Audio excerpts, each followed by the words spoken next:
There's some significant things that are driving the claims that have to do with attorneys getting involved, cumulative trauma, soft tissue, anything that's a soft tissue damage. Hey there, and welcome back to the Martino Minute. I'm Selena Martino here with Steve Martino. In our last episode, we talked about what's changing in the workers' compensation market and why many businesses are starting to feel pressure again.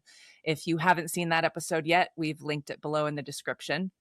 But understanding that rates are changing only tells one part of the story. I think the bigger question is, why is it happening? Workers' compensation doesn't operate in a vacuum. There are forces behind the scenes that affect pricing, underwriting, carrier behavior, and ultimately what you pay for coverage. So today, we're going to pull back the curtain and talk about what's really driving workers' compensation costs higher. Steve, can you get into some of the details about that? Okay, well, let's ask ourselves a question. If I fall down and break my leg 10 years ago, is it safe to assume that it would cost less 10 years ago to go to the doctor than it costs now? Well, yeah. I mean, everything's going up. I mean, everybody knows that. I mean, the cost of bread's gone up. The cost of everything has gone up.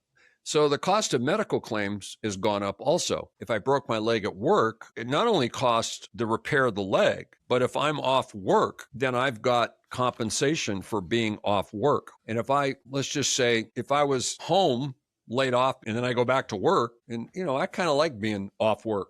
And so I might have a tendency to, maybe I get a lawyer and see if I can get more money for being off work, especially with signs going up and down the freeway saying, if you got hurt, call us. We're attorneys and can get you more money. I mean, literally, that's what they say. Our culture is, I got hurt at work, they should pay. And they have insurance, so it's not going to hurt the owner. And so what you're getting is, you're having more attorneys involved in claims, work comp claims, and that literally drives the cost at least up 30% for all kinds of reasons that most business owners understand. You don't want attorneys involved in work comp claims because the only time attorney gets involved is to get the person more money, either more disability, more compensation for being off work. They're trying to get the work comp carrier to pay more. And now the person that you're paying $100 for, 2 hours of work at $50 an hour, now you're paying them $120. Well, guess what? Your insurance is going to go up. So wages increasing, severity of damages because medical costs are so much higher. Cost of drugs are so much higher, which is part of it. Pain pills, maybe they're freaked out and they got to have a therapist talk to them. There's all kinds of things. That says we've been living in a very interesting soft market for 10 years, and now we're headed into the opposite. What about a business that hasn't suffered any claims themselves? Are they still going to be looking at an increase? Yeah, because if you look at the way insurance work, it's the law of large numbers. I'm trying to help the layman understand. If you have no losses and you pay $50,000 in insurance, work comp insurance, the carrier is using your money that has no losses to pay somebody else that has losses. But all it takes is one carpal tunnel where somebody can prove, who's been working for me for 10 or 15 years, that accident happened at work, and it could cost way more than I paid in all 20 years. And so how does a carrier do that? Well, they use other people's premium to pay yours. And so it's a pooled risk. And when the entire pool, because the carriers are saying, hey, we don't have enough premium to cover all the losses in the pool, even though you didn't have any losses, the other guy had 4 times what you had, the whole pool has got to go up.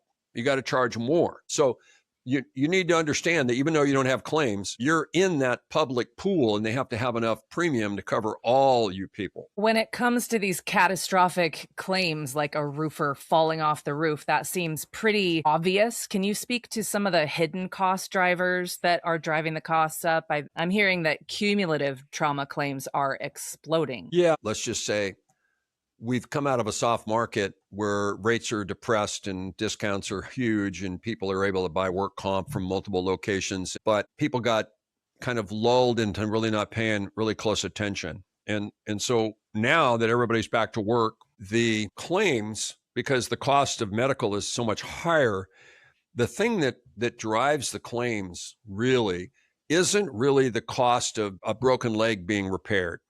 It isn't really the cost of a cut being stitched up. That's not really the serious cost. Those are regular claims that, as an owner, you want to make sure that employee is taken care of. You want to look at why it happened and how do we keep that from happening again. There's some significant things that are driving the claims that have to do with attorneys getting involved. When you mention cumulative trauma, soft tissue, knee injuries, back injuries, strained ankles, anything that's a soft tissue damage. So the difficulty for the carrier is to understand how to predict what claims they're going to have so they know what to charge to be able to safely cover all the claims. And that ability is gone. Very, very difficult, very, very hard to predict because of cumulative trauma and, a lot of, let's be honest, the workforce in America, not everybody, but there's a portion of the workforce that would just as soon sit at home and collect money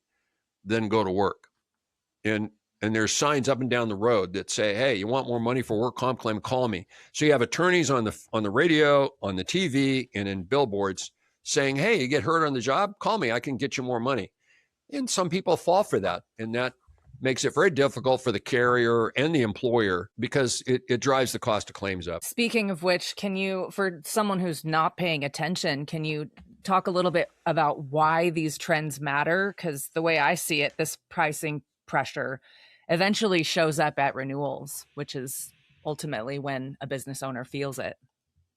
Yeah, you're actually right. What happens is sometimes brokers they get really involved in shopping and 90 days before the renewal and trying to find out what's the best possible rate. Oh my God, how do I tell my client the rates are going to go up? They certainly don't want to tell you 6 months in advance that the rates are going to go up because that might drive you to go look for another broker thinking, hey, if the rates are going up, maybe I need to find somebody else. So, and I'm not saying brokers do that, but of course some do. And so I think the trends are a thermometer that should be told to the client, even though most of my clients don't want to learn about insurance. It's like, I'm trying to run my business. I'm making pizzas. Leave me alone.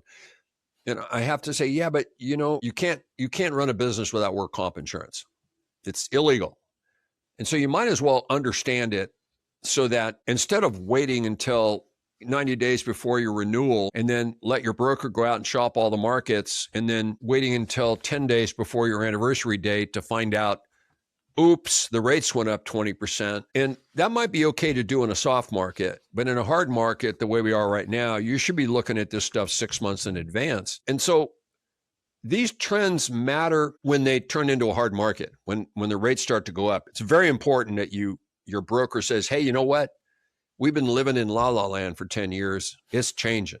And then you need to start looking at your anniversary 6 months in advance because some of these things are going to be very painful if you wait until the last day. Can you talk a little bit about why it is that some businesses get hit harder than others? The ones that get hit harder, more painful, are obviously the bad actors that kind of were hiding in that public pool because everything's going to go up. And when everything goes up, there's some good people in the pool and the carrier is going to go, well, I'm not going to raise the rates on this good guy. I'm going to raise the rates on the bad guy. And so it's really important that people understand now's the time to get your business as clean and professionally run as possible so you don't look like a bad actor.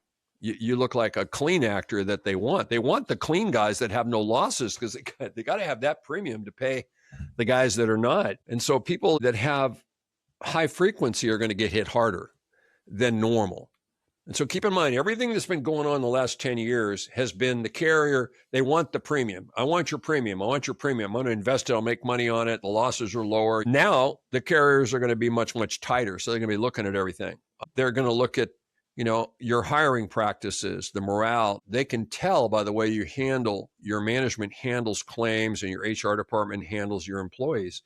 And so the guys that are bad actors are going to walk in with what's called a high mod. They're going to have a surcharge that is automatically charged on their rate because of their safety history. The question that you ask is what businesses get hit harder than others? Businesses that are not paying attention. Businesses that have bad claims are going to get hit hardest. Businesses that haven't had a lot of claims, but have a tendency to have frequency that's high, they're going to get hit harder too. So the people that get affected the most are, people that their safety cultures not good, their claims frequency's high, they've been lucky, they haven't had a loss, but it's because they're just lucky. They have a high XMOD. Management doesn't care about the employees, and it's pretty obvious, you can tell, that kind of stuff. I think we answered a really important question today, and you made it pretty obvious that it's not just that workers' compensation claims are becoming more expensive, but they're also becoming harder to predict.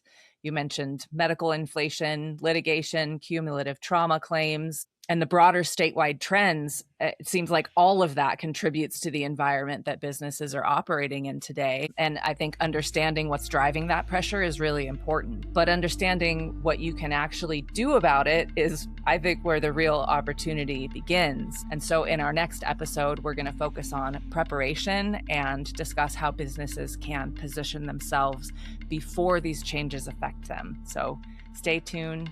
Steve, thanks again. You're welcome. My pleasure.